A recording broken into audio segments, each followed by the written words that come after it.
तो हेलो दोस्तों, स्वागत है आपका अर्जुन मैथ्स पर। आज हम लोग लगाने वाले हैं अपने एसएससी जीडी का अगला प्रैक्टिस सेट। तो चलिए इस प्रैक्टिस सेट की शुरुआत करते हैं। उससे पहले आपके लिए एक अच्छा सा कोट कि अगर आज आप अपने लिए मेहनत नहीं करोगे तो पूरा जीवन दूसरों को अमीर बनाने में बिता दोगे। इसलिए आज मेहनत करो, अपने सपनों को पूरा करने के लिए कोशिश करो, आने वाला वक्त आपका है। तो इसी कोट के साथ हम लोग अपने प्रैक्टिस सेट की शुरुआत करते हैं और देखते हैं कि हमारा पहला प्रश्न क्या है। हमारा जो पहला प्रश्न है वो कह रहा है कि एक लड़के से किसी धनराशि का 3/8 मान निकालने के लिए कहा गया। उस राशि को 3/8 से गुणा करने के स्थान पर उसने 3/8 से भाग कर दिया। इस प्रकार जो उत्तर आया वह सही उत्तर से 55 रुपया अधिक था। सही उत्तर क्या होगा? यानी एक लड़का था, उससे 3/8 से गुणा करने के लिए कहा गया, लेकिन उसने 3/8 से भाग कर दिया। तो सही उत्तर की बजाय उत्तर जो आया उसमें 55 रुपया अधिक मिला। तो पूछ रहा है कि सही उत्तर क्या है। तो देखिए, इसका जो सही उत्तर है उसके लिए हम लोग क्या करेंगे, इसको बहुत ही आसानी से लगाएंगे। तो देखिए, इसको लगाने के लिए हम लोग क्या करते हैं, तो यहाँ पे सबसे पहले मान लेंगे कि वह धनराशि जो थी हमारी, यानी वो जो धनराशि थी हमारी, मान लेंगे यक्स है। तो मान लेंगे कि वो धनराशि कितना था, यक्स था। अच्छा, जब इसको यक्स मान लेंगे तो हम लोग देखेंगे कि आखिर में वह धनराशि यक्स रुपया थी। इसको हमने मान लिया। कह रहा है कि एक लड़के से किसी धनराशि का 3/8 मान निकालने के लिए कहा गया, यानी यक्स में कहा तो गया था कि आप 3/8 से गुणा करिए, लेकिन उसने क्या किया, उस धनराशि में 3/8 से भाग कर दिया। तो जो सही उत्तर आया वो 55 रुपया अधिक था।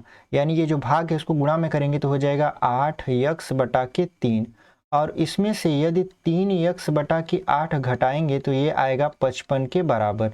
अब देखिए, यहाँ पे जब इसका एलसीएम लेंगे तो 8 त्रिक हो जाएगा आपका 24, तो 3 8 24, यानी ये हो जाएगा यहाँ पे 64 यक्स, और यहाँ पर आएगा आपका 8 त्रिक 24, तो 3 त्रिक का यहाँ हो जाएगा 9 यक्स, और ये किसके बराबर आ रहा है, तो 55 के बराबर आ रहा है। तो देखिए, 64 में से जब 9 को घटाएंगे तो आएगा आपका मान 55 यक्स।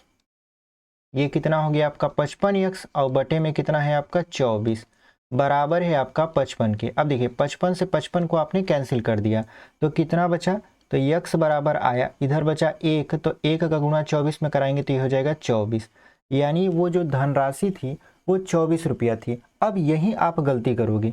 गलती कैसे करोगे, ऑप्शन में देखिए दिया है 24 और आप टिक करके आगे बढ़ जाओगे, जबकि ये उत्तर होगा ही नहीं। पूछ रहा था कि सही उत्तर क्या होगा, यानी इस धनराशि का भी 3/8 निकालना बाकी है। तो 24 में हम लोग क्या कर देंगे, 3/8 से गुणा कर देंगे, तो 8 तिरिक 24 और 3 तिरिक का हो जाएगा आपका 9। यानी जो वो सही उत्तर पूछ रहा था वो 24 न होकर क्या होगा आपका 9। तो कौन सा उत्तर आपका सही हो जाएगा, तो option number A is the right answer. उम्मीद है आपको ये समझ में आया होगा। यदि आप पहली बार हमारे चैनल पर आए हैं तो हमारे चैनल को जरूर सब्सक्राइब करिए, वीडियो अच्छी लगती है तो लाइक करिए और अपने दोस्तों तक शेयर करिए। तो बढ़ते हैं हम अगले प्रश्न में और देखते हैं कि हमारा अगला प्रश्न क्या है। हमारा जो अगला प्रश्न है, कह रहा है कि एक व्यापारी अपने माल को अंकित मूल्य से 10% बट्टे पर बेचता है। 10% का लाभ कमाने के लिए वह उस वस्तु का क्या मूल्य अंकित करे जो उसे 900 रुपया में प्राप्त हुई है। तो यहाँ पे कह रहा है कि एक व्यापारी है, वो खरीदता है कोई सामान 900 रुपया में, ठीक है। अब उसको 10% का छूट भी देना है, 10% का आपको छूट भी देना है और 10% का लाभ भी कमाना है। तो 900 रुपया वाली वस्तु का वो मूल्य कितना अंकित करे ताकि छूट भी दे दे और लाभ भी मिल जाए। तो इसको हम लोग बहुत ही आसानी से सॉल्व करेंगे। देखिए कैसे, लिख लीजिए यहाँ पे 900 गुणते, अब कितने का छूट दे रहा था, तो दे रहा था आपका 10% का, और लाभ कितना था, 10% का लाभ भी था। तो 100 में 10 जोड़ दीजिए, चूंकि लाभ जोड़ रहे हैं तो जब 100 में 10 जोड़ेंगे तो आएगा 110 बटे में, अब छूट घटाएंगे तो 100 में से जब 10 घटाएंगे तो कितना हो जाएगा, यहाँ पे 90 हो जाएगा। अब देखिए, 90 दहा में होता है 900, और 10 का गुणा जब 110 के साथ कराएंगे तो ये हो जाएगा आपका 1100 रुपया। यानी 900 रुपया अंकित मूल्य था, मतलब 900 रुपया में खरीदा था, और यदि वह 1100 रुपया में बेचेगा तो 10% का छूट भी दे पाएगा और 10% का उसको लाभ भी होगा। तो कौन सा उत्तर उस हिसाब से सही हो जाना चाहिए, तो हमारा option number D is the right answer. उम्मीद है आपको ये समझ में आया होगा। तो बढ़ते हैं अपने अगले प्रश्न में और देखते हैं कि हमारा अगला प्रश्न क्या है। देखिए, हमारा जो अगला प्रश्न है वो कह रहा है कि यदि एक समबाहु त्रिभुज की प्रत्येक माध्यिका की लंबाई 6√3 सेंटीमीटर हो तो उस त्रिभुज का परिमाप कितना होगा। यहाँ पे पूछ रहा है कि एक समबाहु त्रिभुज है, तो सबसे पहले क्या करते हैं हम लोग, एक समबाहु त्रिभुज ऐसे खींच लेते हैं। तो समबाहु त्रिभुज पर हमने एक वीडियो बनाया है, यदि आप उसे नहीं देखे हैं तो देख लीजिए, उससे आपको काफ़ी हेल्प मिलेगी। तो कहा है कि एक समबाहु त्रिभुज के प्रत्येक माध्यिका की लंबाई, तो माध्यिका की लंबाई के लिए फार्मूला होता है आपका √3/2 भुजा और बराबर, यहाँ पे माध्यिका हमारा दिया है तो लिख देंगे 6√3। ये जो a है ये भुजा है, तो √3 से √3 कैंसिल कर दिए तो a बराबर निकालेंगे तो आ जाएगा आपका 2 का 6 में गुणा कर देंगे तो 2 6 हो जाएगा आपका 12, यानी जो भुजा है आपका वो 12 सेंटीमीटर आ गया। तो 12 सेंटीमीटर इसका भी, 12 सेंटीमीटर इसका भी, यानी तीनों भुजाएं 12 सेंटीमीटर आ गई। अब पूछ रहा था आपसे परिमाप बताइए, तो देखिए परिमाप बराबर होता है 3 गुणित भुजा, 3 गुणित भुजा होता है, क्योंकि समबाहु त्रिभुज का परिमाप है तो तीनों भुजाओं को जोड़ लीजिए या एक भुजा का 3 में गुणा करवा दीजिए। तो यहाँ पे 3 गुणित हो जाएगा 12 कर देंगे तो 12 तिहाई हो गया आपका 36, यानी ये आपका आ गया सेंटीमीटर में परिमाप। तो कौन सा उत्तर आपका सही हो जाएगा? तो option number C is the right answer. उम्मीद है आपको ये समझ में आया होगा। तो बढ़ते हैं अपने अगले प्रश्न में और देखते हैं कि हमारा अगला प्रश्न क्या है। देखिए जो हमारा अगला प्रश्न है वो बहुत ही सिंपल है। वो कह रहा है कि किसी वस्तु का अंकित मूल्य 200 रुपया है, अंकित मूल्य पर 12.5% बट्टा देकर भी 25% लाभ अर्जित किया जाता है, उस वस्तु का क्रय मूल्य क्या है? अगर ऐसे प्रश्न पूछे तो इसके लिए फार्मूला होता है। इसके लिए फार्मूला क्या होता है? क्रय मूल्य बराबर, देखिए क्रय मूल्य बराबर होता है आपका अंकित मूल्य गुणित 100 माइनस बट्टा। तो 100 माइनस बट्टा कितना है, मतलब छूट कितना है उसको हम लोग ले लेंगे। उसके बाद बटे में हो जाएगा 100 प्लस लाभ, इसको हम लोग काउंट कर लेंगे तो हमारा आंसर आ जाएगा। तो अंकित मूल्य हमारा कितना था? तो 200 रुपया था। अच्छा, यहाँ पर जब हम करेंगे 100 माइनस लाभ कितना था, तो 12.5 करेंगे तो मतलब 25/2। अब यहाँ पर कितना हो जाएगा? बटे 100 प्लस लाभ, तो लाभ कितना है आपका? 25 है, तो 25 कर दिए। अब जब इसको सॉल्व करेंगे तो ये हो जाएगा आपका 200 गुणते, अब देखिए यहाँ 2 का गुणा 100 में कराएंगे 200 हो जाएगा, 200 में से 25 को घटाएंगे तो आएगा 75, 175 बटा कितना हो जाएगा, यहाँ पे 100 कर देंगे, ये हो जाएगा 125, 100 और 25 जोड़ दिए 125 हो गया, और जो बटा 2 था उसको यहाँ पे लिख दिए। अब 25 सत्ते 175 और 25 पंचे 125। अब यहाँ पे 2 से काटेंगे तो ये हो जाएगा आपका 100, और यहाँ पे 5 से काटेंगे तो ये हो जाएगा आपका 20। अब 20 का यदि 7 में गुणा करा दें तो आएगा आपका आंसर 140 रुपया। यानी उस वस्तु को उस वस्तु का क्रय मूल्य पूछ रहा था, तो उस वस्तु का क्रय मूल्य कितना होगा? 140 रुपया। तो उम्मीद है आपको ये समझ में आया है। तो बढ़ते हैं अपने अगले प्रश्न में और देखते हैं कि हमारा अगला प्रश्न क्या है। हमारा जो अगला प्रश्न है वो भी बहुत ही शानदार है। कह रहा है कि लोहे के 3 ठोस घन जिनकी भुजाएं 4 सेंटीमीटर, 5 सेंटीमीटर तथा 6 सेंटीमीटर हैं, एक साथ पिघलाकर एक घन में ढाले गए हैं। इस प्रक्रिया में खराब प्रबंधन के कारण 12 सेंटीमीटर क्यूब पिघली हुई धातु गुम हो गई है। तदनुसार नए बने घन का कुल पृष्ठीय क्षेत्रफल क्या होगा? तो सबसे पहले हम लोग देख लेते हैं कि हमारे पास 3 छोटे छोटे घन थे, 3 छोटे छोटे ऐसे घन थे। इसकी भुजा थी 4 सेंटीमीटर और इसकी भुजा थी 5 और इसकी भुजा थी 6। तो सबसे पहले इसका आयतन निकाल लेते हैं। तो इसका आयतन करेंगे तो 4 का क्यूब हो जाएगा आपका 64, और 5 का क्यूब करेंगे तो हो जाएगा 125, और 6 का क्यूब करेंगे तो हो जाएगा 216। यदि इन तीनों को मिला दिया जाता है तो एक बड़ा घन बनता है, और उस बड़े घन का आयतन कितना होगा? जितना इन तीनों का आयतन मिलाकर होगा। अब देखिए जब आयतन निकाला जा रहा था तो 62 सेंटीमीटर क्यूब पिघली हुई धातु गुम गई, मतलब इसको जोड़ देंगे, यानी 64 को और 125 को और 216 को जोड़ दीजिए।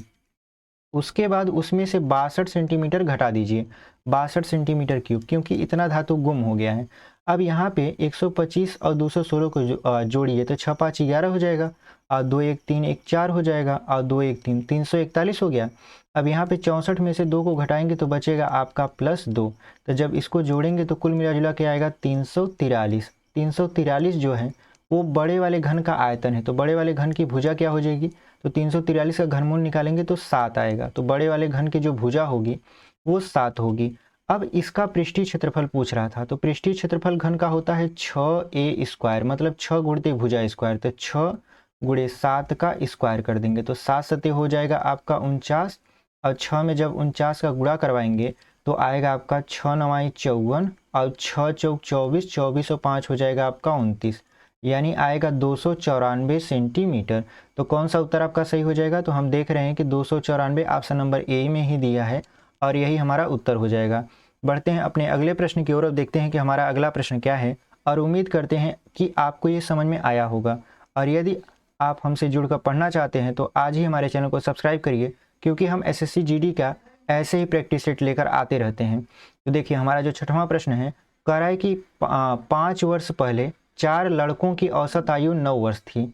उसमें एक नए लड़के को शामिल किए जाने के कारण उन पांचों की वर्तमान आयु 15 वर्ष हो गई। तदनुसार नए लड़के की वर्तमान आयु कितनी है? यानी 5 वर्ष पहले की बात है, 4 लड़कों की औसत आयु 9 है, तो n बराबर दिया है, n बराबर दिया है 4 और एवरेज दिया है, तो एवरेज कितना दिया है आपका 9। तो सबसे पहले योग निकाल लेते हैं और अभी ये हम 5 साल पहले की बात कर रहे हैं, वर्तमान की नहीं। ये हो जाएगा 4 गुणित 9, क्योंकि योग बराबर होता है संख्या गुणित औसत, तो 9 चौक हो जाएगा 36। अब देखिए एक लड़के की आयु 9 वर्ष तो अभी 4 साल पहले है। अगर 5 वर्ष पहले 4 लड़कों की औसत आयु 9 वर्ष थी, तो अब 4 लड़के हैं तो 5 साल आगे अगर करेंगे तो आपका कितना आयु जोड़ना पड़ेगा? तो 20। कैसे? आप 4 से 5 में गुणा करवा देंगे तो जो आएगा उसको आप जोड़ेंगे 36 में, तो हमारा वर्तमान आयु लड़कों का निकलेगा, वो 4 लड़कों का। जब जोड़ेंगे तो इसको हो जाएगा 56 वर्ष। ये 4 लड़कों की वर्तमान आयु 56 वर्ष है। अब इसी 56 में एक और लड़के को ऐड कर दिया जाता है, तो अब कितने लड़के हो गए? तो कुल 5 लड़के हो गए। अब इनकी वर्तमान आयु कितना है? तो 15 वर्ष है। अब देखिए 15 का अगर 5 में गुणा करवा देंगे, इधर हो जाएगा आपका 56 प्लस यक्स, और उधर 15 का 5 में गुणा कराएंगे तो हो जाएगा 75। अब देखिए 56 में से 75 को घटाइए, सॉरी 75 में से 56 को घटाइए तो 15 में से 6 जाएगा 9 बचेगा, यहाँ बचा 6 में से 5 जाएगा 1 बचेगा। यानी जो नया लड़का था उसकी जो आयु है वो 19 वर्ष है। तो कौन सा उत्तर आपका सही हो जाएगा? तो option number D is the right answer. उम्मीद है आपको ये समझ में आया है। बढ़ते हैं अपने अगले प्रश्न की ओर और देखते हैं कि हमारा अगला प्रश्न क्या है। देखिए जो हमारा अगला प्रश्न है वो कह रहा है कि जूही किसी कार्य को 6 दिनों में कर सकती है। जूही और कृष्ण उसी कार्य को 4 दिन में कर सकते हैं। कृष्ण को अकेले उस कार्य को करने में कितना समय लगेगा? ये काम समय का प्रश्न है और बहुत ही आसानी से सॉल्व हो जाएगा। देखिए कैसे, यहाँ पे कह रहा है जूही किसी काम को 6 दिन में कर सकती है, तो जूही का पहले हम 1 दिन का काम निकालेंगे। तो जूही 1 दिन में कितना काम करेगी? तो 1 दिन में वो करेगी 1/6 भाग। जूही 1 दिन में कितना काम करेगी? तो 1/6 भाग करेगी। और जूही और कृष्ण, यानी जूही को मिला दिया जाता है और कृष्ण को मिला दिया जाता है, तो उनका 1 दिन का काम कितना होगा? तो दोनों मिलकर 4 दिन में करते हैं, तो 1 दिन में करेंगे 1/4 भाग। अब देखिए अगर इसी जूही और कृष्ण में से जूही के 1 दिन के काम को निकाल दिया जाए तो कृष्ण का 1 दिन का काम बचेगा। तो यानी कहने का मतलब था 1/4 माइनस हम लोग करेंगे 1/6। अब देखिए जब इसका एलसीएम लेंगे तो 12 आ जाएगा, तो 4 तिहाई 12 और 6 दूना 12, ये हो जाएगा 1/12 भाग। और कार्य का उल्टा समय होता है, यानी जब इसको उलट देंगे तो ये हो जाएगा 12 दिन। यानी कृष्ण उस काम को कितने दिन में कर लेगा? तो 12 दिन में कर लेगा। तो कौन सा उत्तर आपका सही हो जाएगा? तो option number C is the right answer. बढ़ते हैं अपने अगले प्रश्न में और देखते हैं कि हमारा अगला प्रश्न क्या है। हमारा जो अगला प्रश्न है बहुत ही शानदार है। देखिए ये क्या कह रहा है कि यदि किसी धनराशि को ए बी सी में इस प्रकार वितरित किया जाए कि ए का भाग बी से 2 गुना है और बी का भाग सी से 4 गुना है, तो उन तीनों भागों को परस्पर अनुपात क्या होगा? यानी यहाँ पर हम देख रहे हैं कि कह रहा है कि जो ए का भाग है वो बी का 2 गुना है और जो बी का भाग है वो सी का 4 गुना है। तो सबसे पहले मान लेंगे कि सी कितना कमाता था, तो माना सी जो है वो यक्स भाग था, तो ये सी का हम लोगों ने मान लिया है। अब बी कितना होगा? तो बी इसका हो जाएगा 4 गुना, मतलब ये हो जाएगा 4x। और ए कितना होगा? तो ए बी का 2 गुना है, तो 4 का 2 गुना कर देंगे तो हो जाएगा 8x। यानी 2 गुणते यहाँ पे यदि हम 4x कर दिए, ये कितना हो जाएगा आपका 8x। और इसी का अनुपात पूछ रहा था, यानी ए अनुपाते बी अनुपाते सी आपसे पूछ रहा था। तो आप कुछ मत करिए, इसका 8 लीजिए, इसका 4 लीजिए और सी का कितना है? तो सी को 1 मान लीजिए। तो इसका जो अनुपात होगा 8:4:1 हो जाएगा। तो कौन सा उत्तर आपका सही हो जाएगा? तो आपका देखते हैं कौन सा उत्तर सही है। तो ऑप्शन नंबर सी में हमारा ये उत्तर मैच कर रहा है, तो यही हमारा उत्तर सही होगा, यानी option number C is the right answer. बढ़ते हैं अपने अगले प्रश्न की ओर और उम्मीद करते हैं कि आपको ये समझ में आया होगा। तो देखिए जो हमारा 9वां प्रश्न है वो बहुत ही शानदार है और इसको हम लोग बहुत ही आसानी से सॉल्व करेंगे। देखिए कैसे कह रहा है 3600 रुपया के कुल लाभ को क, ख और ग में इस अनुपात में वितरित किया जाना है कि क और ख का अनुपात 5:4 हो और ख और ग का अनुपात 8:9 हो। लाभ में ग का हिस्सा क्या होगा? अनुपात और समानुपात का प्रश्न है, बहुत ही आसानी से लगेगा। देखिए यहाँ पे कैसे कहा है, जो क और ख का अनुपात है यानी क और ख को मिला देंगे तो ये हो जाएगा 5:4 और यहीं अगर हम ख और ग को मिला देंगे तो अनुपात कितना हो जाएगा? अनुपात हो जाएगा 8:9। अब देखिए यहाँ पर ख सिमिलर नहीं है, ख देख रहे हैं यहाँ 4 है यहाँ 8 है, तो इसमें यदि हम 2 का गुणा करवा दें तो ये आपका बराबर हो जाएगा। तो 2 का गुणा इसमें भी करवाएंगे और 4 में भी करवाएंगे तो 5 दूना के हो जाएगा आपका 10 और 4 दूना के हो जाएगा 8 और 9 तो है यही है, यानी क और ख और ग का जो अनुपात होगा वो हो जाएगा 10:8:9। हमसे पूछ क्या रहा है? ग का भाग, तो ग कितना है 9, तो लिख देंगे 9/10 + 8 + 9। अब ये कितना है आपका? तो 3600 है। देखिए जब 3600 लिख दिए तो यहाँ पे हो जाएगा 9 8 17, मतलब ये हो जाएगा 27, तो 9/27 गुणित हो जाएगा आपका 3600। अब देखिए 9 एकम 9 और 9 त्रिक 27 और 3 से काटेंगे 3600 को तो आएगा 1200, यानी जो ग का हिस्सा था वो कितना आ गया? 1200 आ गया। तो कौन सा उत्तर आपका सही हो जाएगा? तो देख रहे हैं कि ऑप्शन नंबर ए में 1200 दिया है और यही हमारा सही उत्तर हो जाएगा। तो बढ़ते हैं अपने अगले प्रश्न की ओर और उम्मीद करते हैं आपको ये समझ में आया होगा। देखते हैं कि हमारा 10वां प्रश्न क्या है। 10वां प्रश्न बहुत ही इजी है और बहुत ही आसानी से इसको हम लोग सॉल्व कर लेंगे। देखिए कह रहा है कि कौन सी धनराशि यानी कौन सी राशि पर साधारण ब्याज से 6 महीने में 4% वार्षिक की दर से 150 रुपया ब्याज मिलेगा। कुल मिला जुला के अगर हम एक बात कहें तो ये आपसे मूलधन पूछ रहा है, यानी आपसे मूलधन तो पूछ रहा है और दिया कितना है? समय, तो समय दिया है आपका 6 महीना। देखिए 6 महीने को साल में बदलेंगे तो 6 महीना तो दिया है, लेकिन इसको यदि हम साल में कन्वर्ट करें तो हो जाता है 1/2 वर्ष, क्योंकि 2 6 महीने को मिलाएंगे तो 1 साल बनता है। अब ब्याज भी आपका दिया है, तो ब्याज कितना दिया है? तो ब्याज आपका दिया है 150 रुपया। उसके बाद क्या दिया है? उसके बाद दर दिया है, दर कितना दिया है? तो 4% दिया है। अब देखिए यहाँ पे मूलधन बराबर फार्मूला होता है, मूलधन बराबर क्या फार्मूला होता है आपका? ब्याज गुणित 100। देखिए ब्याज गुणित हो जाएगा आपका 100 बटे दर गुणित हो जाएगा समय। अब देखिए इसी फार्मूले बैठाएंगे हमारा उत्तर आ जाएगा। तो ब्याज कितना है आपका? 150 से गुणित कर देंगे 100 बटे में दर हमारा जो है वो 4 है और जो समय है वो 1/2 है। तो ये जो 2 है ये ऊपर चला जाएगा, या 2 से 4 को काट दीजिए, तो हम काट ही देते हैं। 2 एकम 2 और 2 दूना के हो जाएगा 4 और 2 से इसको काटेंगे 100 को तो आ जाएगा 50। अब यहाँ पे है 15 और यहाँ पे है 5, गुणा करवाएंगे तो 15 25 होता है 75, 75 हो गया और यहाँ पे डबल जीरो लगा देंगे तो हो जाएगा 7500 रुपया। यानी पूछ रहा था कौन सी धनराशि पर साधारण ब्याज, तो वो धनराशि निकल कर आई 7500 रुपया। तो option number B is the right answer. आज के लिए इतना ही। यदि आपको हमारी वीडियो पसंद आती है तो हमारे चैनल को जरूर सब्सक्राइब करिए। हम एसएससी जीडी का ऐसे ही नए नए प्रैक्टिस सेट लेकर आते रहते हैं और बताते रहते हैं कि कौन सा प्रश्न ऐसा है जो कि थोड़ा हार्ड है और कौन सा प्रश्न ऐसा है जो कि थोड़ा सॉफ्ट है। तो मिलते हैं आपसे अगले वीडियो में और उम्मीद करते हैं कि आप वीडियो देखेंगे और हमारे चैनल को जरूर सब्सक्राइब करेंगे।